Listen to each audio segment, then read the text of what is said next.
how do you build the resilience? Resilience is one thing that is heavily lacking in modern people, especially in modern men. So you need to do something to build it up. I'm going to give you 3 ways as to how you can build your resilience. So before I get into the 3 ways, right, I want to give you what exactly the resilience is. The way that I define the resilience is into 2 parts. The first part is that what is your threshold, the pain tolerance for you to withstand the pressure. That's the first side of it. The second side of it is how fast you're able to recover from that particular situation. Okay, the company that you work for, situations that you're going through, basically the life in itself is going to give you a lot of situations to test you, and that's going to define your resilience level. Okay, in other words, resilience is nothing but the threshold for your pain tolerance. What is up, everybody? This is Vishak here, and I'm the founder of Power Dynamics. Now, I want to give you 3 ways as to how you can build the resilience so that you are able to face your life much better way, in a courageous way. Let's get down to it.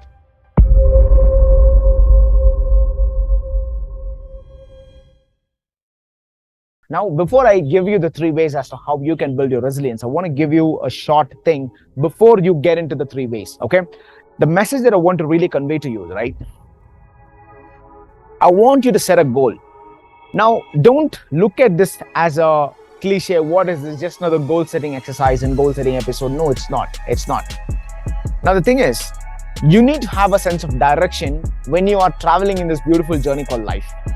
And if you don't really have the direction, and if you're just doing the same thing every day in and day out mindlessly, right, it's gonna give you a sense of deep emptiness in you, and you don't want that, because in your 20s, in your 30s, it's kind of okay, but then in your 40s, when you hit your 40s, right, or after the midlife crisis or existential crisis, what is going to happen is it's going to leave you empty. It's going to leave you directionless, clueless as to what am I going to do? What am I doing in life? You know, that kind of a question, and you don't want to face that. So to avoid that kind of a pain, which is more excruciating, what you need to do is set a goal. When I say goal, it could be a personal goal, personal growth goal, or starting a business, or getting into the fitness, or doing something that gives you a sense of accomplishment. But the thing is, what you need to do is, before you start a goal, right, I want you to really sit down and just think about it, and make sure you set a goal that is bigger than you. You make sure you bite more than that you can eat. Now, this is very much unconventional, because I don't want to give you a sense of elementary thinking and just say, you know what, I mean, grab what you can do and take what you can eat. All of that, right? It's very conventional, because you have no idea what you're capable of. And you can trust me on this, okay? You have not really tested your limits. You have not really explored the level that you can go and just say, okay, this is what it is. Because like Mr. David Goggins says, your brain will play tricks onto you to give up when you're 40% done, mentally or physically. If you're able to endure, and you keep enduring the pain for about 40%, and then you're done. But your actual capacity is 100, and the brain is already asking you to give it up when it is 40%. So whatever the thing that you're doing until now, you have only tested the maximum level of 40 at the moment. Okay, so you still have more to go, a long way to go.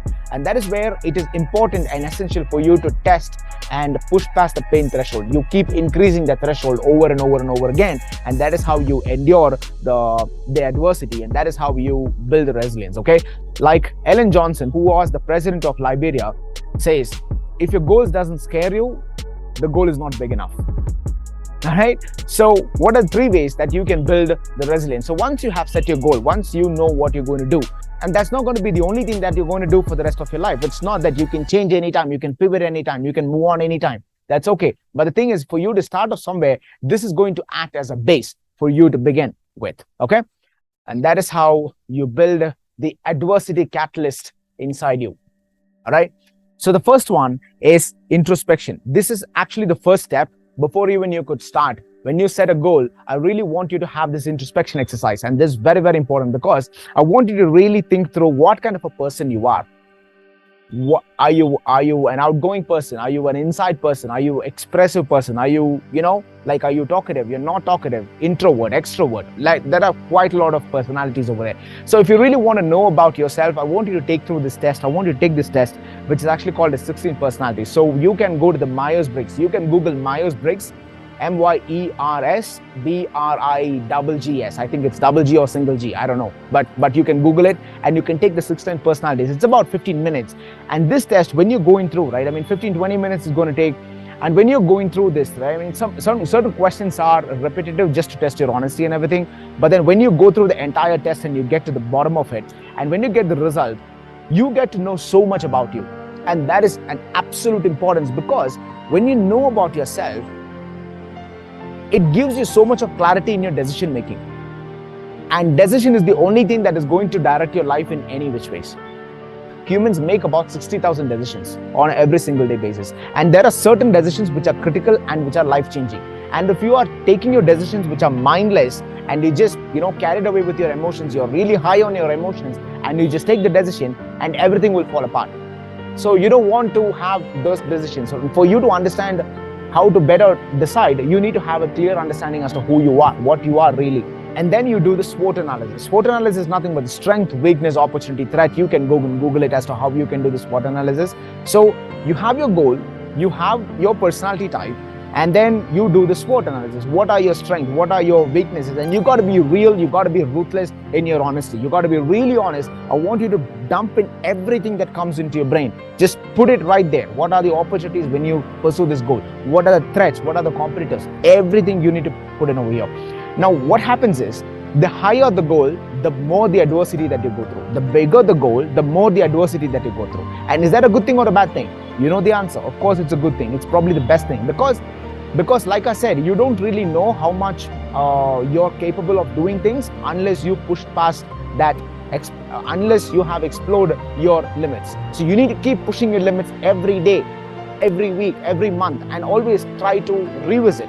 Like how much I have done in the last month, how much I have done in the last week, how much did I do yesterday. So it's all about, not just about improvement on every single day basis, but also it's about revisiting and just taking a look at it. It's always, taking a look at how was I in the last month or in the last week. Okay, when you have these things in place, then you do the definition. You really need to define what exactly you're going to do. What is the end goal? It might not be clear, and that's okay, but it is essential for you to have a vague clarity in what you're going to do. In that way, you have a sense of purpose. So what am I doing? I know what I'm doing. There are a lot of people who are doing things, but they don't know what they are doing. They're just lost. They're just so much lost in everything, and they're just doing because life is happening to them. And they're just getting carried away because everything is happening. Everything is just happening. Okay, have you heard people saying that I'm just going with the flow? Let me tell you something, my friend. Only dead fish go with the flow. You don't want to go with the flow. Okay, you create a flow and then let the day go with that and let the circumstances go with that. My mentor has always told me, right? You do not have to be the product of the circumstance. Let the circumstance be the product of you. That means you got to take control of your day, of your time, of your week, of your month, of your life. Which brings me to the second one, energy management. Okay, now you have your first step in place, right? The goal is set, SWOT analysis is done, introspection is done, definition is done, you got a pretty good clarity on what you need to do. The base work is done, yes? And now we are going to the next level. When you're pursuing this one, there are so many obstacles that's going to come in your way. Okay. The first thing is learning, because whatever the goal that you have set, you need to learn about that. And how are you going to learn it? How are you going to build it? What are the characteristic traits that you need to perform this, to pursue this, right? To master this. So there are certain levels of stages that you need to go through. And when you're going through the entire journey, right? This is going to make that shift in your characteristic traits. That means you're not going to be thinking in the conventional way that you've been thinking. Now your thinking is completely controlled by the goal that you have.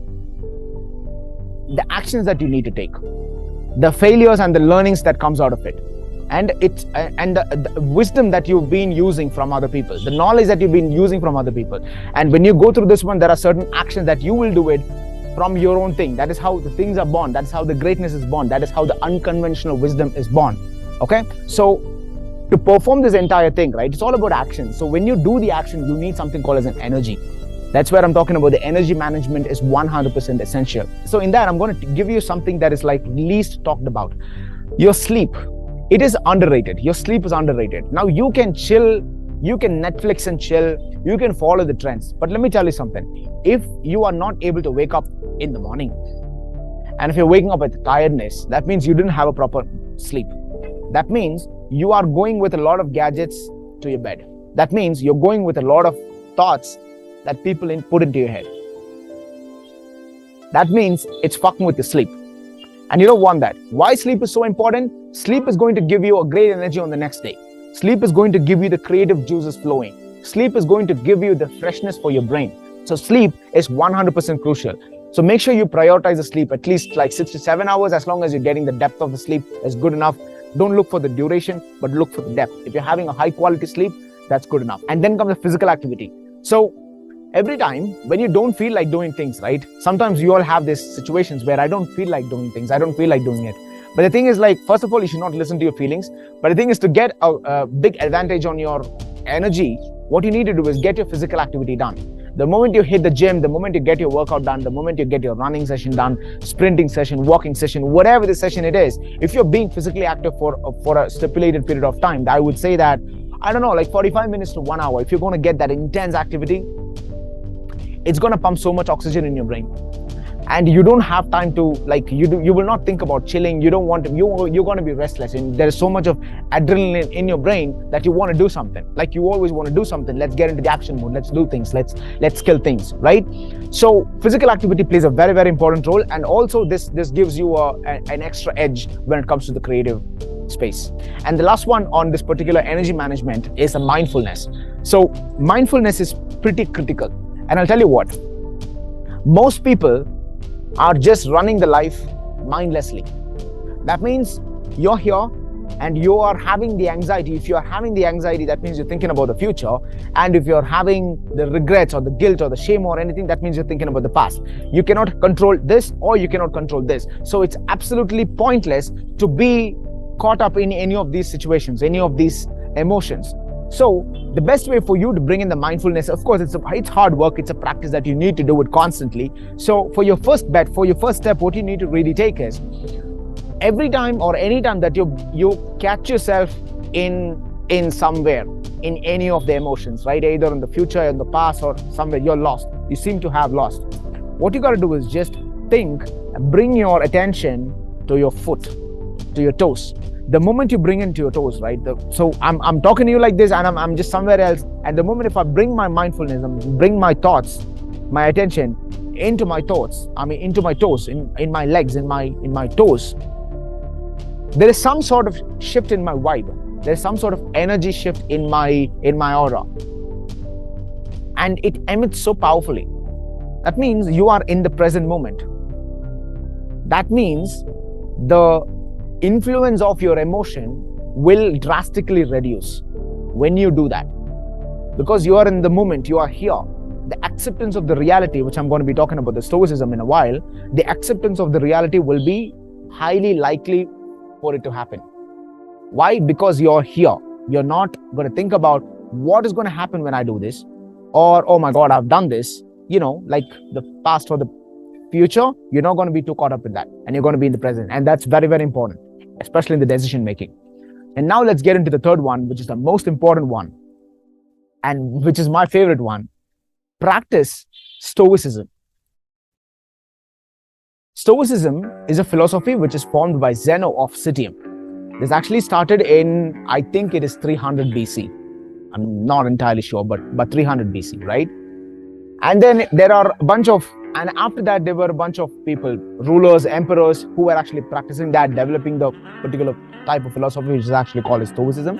Now, the Stoic philosophy is so much needed for human beings to live by the virtue.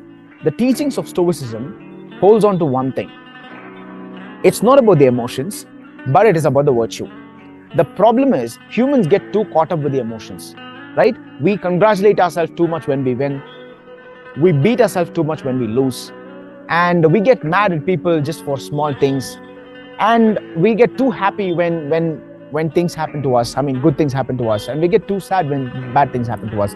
But the thing is, the practice and the teachings of Stoicism, it's all about acceptance. And for that, of course, you need to practice the mindfulness. You've got to be in the moment and analyze the situation. And I want you to accept it. This is what it is, because the mind plays so much of tricks that sometimes it gets so optimistic or sometimes it gets so pessimistic, and because of this optimism or pessimism, there is a huge shift in the emotion, and that's going to cause you that's going to cause you so much serotonin, which is the happy hormone, or that's going to cause you so much of stress, that is a cortisol, that's a stress hormone. You don't need the stress hormone, especially. So it is all about this. The teachings of Stoicism is all about the virtue. That means you're engineering your behavior to the highest standard. So you're engineering your every single behavior to the highest moral standard. And when you're going to do that, you're not going to involve the emotions, and you are inclined to accept the reality. That means your situation is the reality that you're facing right now. Okay, it's good to be optimistic, but then the self-destructive emotions are going to get in the way, and sometimes that is going to put you into the downward spiral, which you don't want it. Okay, and that is where all this stress will come in, and after that it'll move on to the social anxiety. You're not able to speak with people, you're not able to really perform the task better, and that eventually goes into the depression and all of that kind of stuff. So you don't want to get into that downward spiral. So for that, you need to be mindful and then start practicing Stoicism. That means putting your mindfulness into your behavior, into your actions, and just do everything on an everyday basis to the highest moral standard. When you do this, when you practice this for over a period of time, you're going to have so much of tolerance to endure the pain, and you will be in a much better spot. And that's a wrap, everybody. I hope you've got the value. So this is how it is. Just to recap, the first one is set a goal and then do the introspection, understand about yourself. The next one is manage your energy properly with your sleep, with your mindfulness, with your physical activity and all that.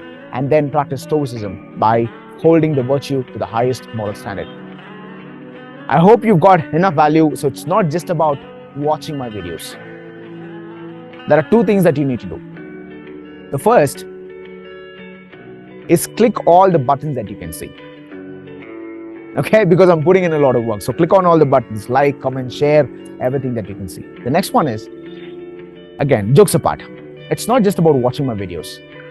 I want you to pause the video, think about it, and take a lot of notes.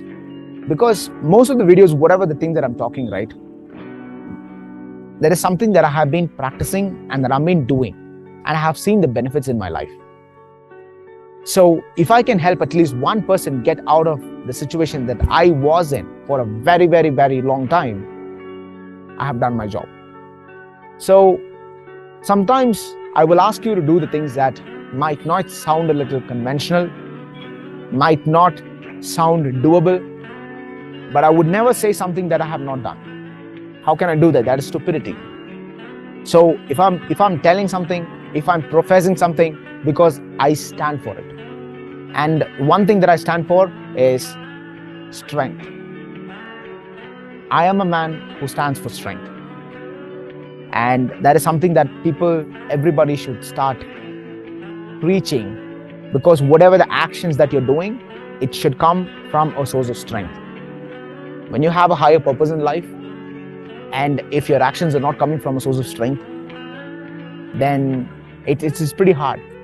It's pretty hard to pursue the entire journey, which is why I'm making all of these contents, because if I want this, most of my content is timeless, and this will 100% change your life if you take action. So everything is meaningless if you don't take action. Take action, succeed in life. I'll see you in the next video. Thank you so much for watching. Peace.